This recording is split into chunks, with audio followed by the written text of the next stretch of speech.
People think I'm right. I go to a drugstore and buy sticks. They think I'm crazy. I'm crazy? You're the one. You're spending all this money. Yeah, there's been times where I hand them all the sticks back. And they're like, what? I'm like, those are open up a new brick. And they're like, well, you can't do that. I'm like, you can. I'm going to buy some of them. You know, they're for sale. They can sell the warp stuff to the kids that don't know better. Alright, so that's that. So that's good.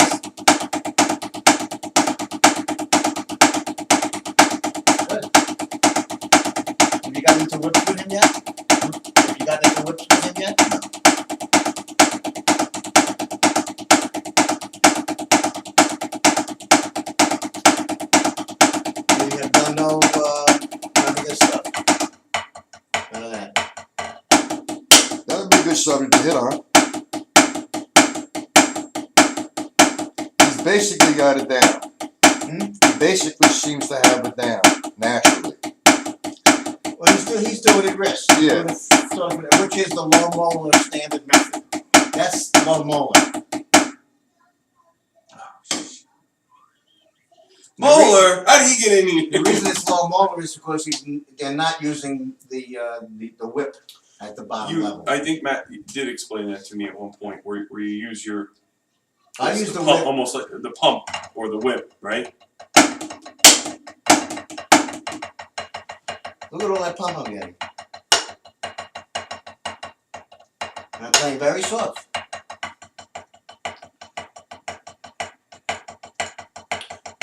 I'm using my arms out here. What is that? What is that used for though? When? Or is it just something you incorporate into your play? Okay, now I'm going to tell you how I approach this. People who teach the molar method are into driving a standard shift automobile. In other words, they have two different techniques. They have loud with the arm, and they have soft with the fingers. So they can play soft, and they can play loud. Nothing in between. They don't have any wrist development. No fucking wrists. Excuse me. No wrists. So your power comes from your arms, and your finesse comes from your fingers, and your playing comes from your wrists. The wrists are the driving force behind playing. If you want to use arms, you don't eliminate wrists, you add the arms to the wrists. If you want to use your fingers, you don't eliminate wrists, you add the wrists to the fingers. Why do you want to lose the wrists?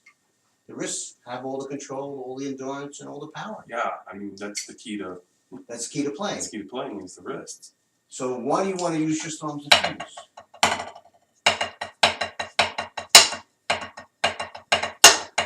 Because it's easier. And why do you want to use your fingers anyway? Why do you want to replace the wrist with fingers when you're playing slowly? Why do you want to do this when they can do this? Why? I don't know. That's a good question. Same sound, but here, I can't come up here with my fingers, but I can with my wrists. So why stop using my wrist down here? Because I want to come up. I'm there. My wrist is ready to be used. If I just work with fingers, I'm in a different gear. Now you have to switch. I have to switch to using my wrist. But I have to switch to my arm because my wrist is not there. Because I've learned to throw my arm and use my fingers. So what I say is you need to take responsibility for every stroke. The only way you can do that is with the wrist.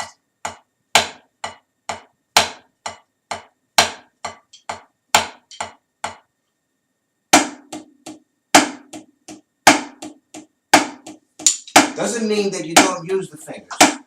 Doesn't, you know what I'm saying? So let me get this concept to you now. I talked about standard shift. Accents with arms, taps with fingers. No. Accents with arms, taps with arms, accents with fingers, taps with fingers, accents with wrists, taps with wrists. All the time. Always. Remember I said that endurance, speed, and power are manifestations of the same energy? It's the same thing physically between arms and wrists and fingers. So there's a combination of speed, power, and endurance that you're using depending on what you want to execute. If you want speed, then you have to give up some of your power and some of the endurance. And so it's a trade-off. Yeah. It's the same thing here. You have three. You have your fingers and your wrists and your arms. You got three things to work with, but I don't shift. They all work. All three. They're always all working. Not when I'm practicing. When I'm playing. Right. When I'm practicing on isolation, Specific things. But the purpose is to put them together. Ultimately, so we start with the wrists and we work with the wrists. We develop our wrists, and when our wrists are in certain proficiency, we add our arms to the wrists. Then we reach a further proficiency where we can play lower and faster. Then the fingers become more and more to play. In other words, everything has its area. So the arms are really good for full strokes because it gets you up there. The wrists are good for endurance and medium power, and the fingers are really good for small finesse stuff. But we're not talking about speed. I don't use the fingers for speed. That's not the purpose of the fingers. Now, the fallacy is that you can move your fingers faster than you can move your wrists because there's less mass, there's less muscles. Do you think that using the fingers for speed translates to an injury in here by using the fingers to I'm develop not speed? talking about injuries. I'm just saying that people are using their fingers because they say they want to play fast, so they develop fingers. And what I'm telling you is that because they're saying that there's small muscles and tendons in the fingers and there's large muscles in the wrists, so it's easier to play faster with your fingers. I'm telling you that's not true. I'm telling you that your speed comes from your nervous systems, not your muscles.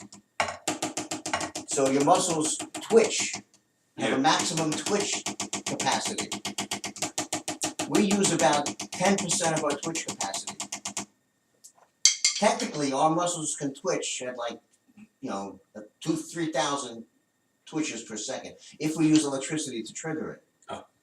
So that's the capacity. Everybody has that capacity, right? So, but there's no way you can unlock any more of that by doing any specific. By relaxing. Relax. Okay. So it doesn't come from the fact that you're using less musculature. It comes from the fact that you're using less tension. That's where your speed comes from. So why use fingers? So what's the advantage of using fingers? The fact that it has smaller muscles is an energy advantage. It uses less energy, right? Remember I said that from here you're using power energy, and here you're using endurance energy, and here you're using speed energy, but it's all the same energy. It's the same thing, you know. So when I want to play fast with my wrist, I'm using a lot of muscle. I'm using up a lot of energy, so my endurance is limited. So if I assist the wrist with the fingers, it takes less energy to move my fingers than it does the wrist.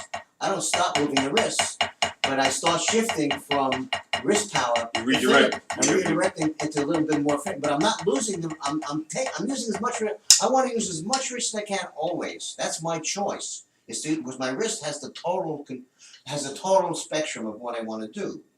Now, when it comes to playing fast and a couple of strokes in a row,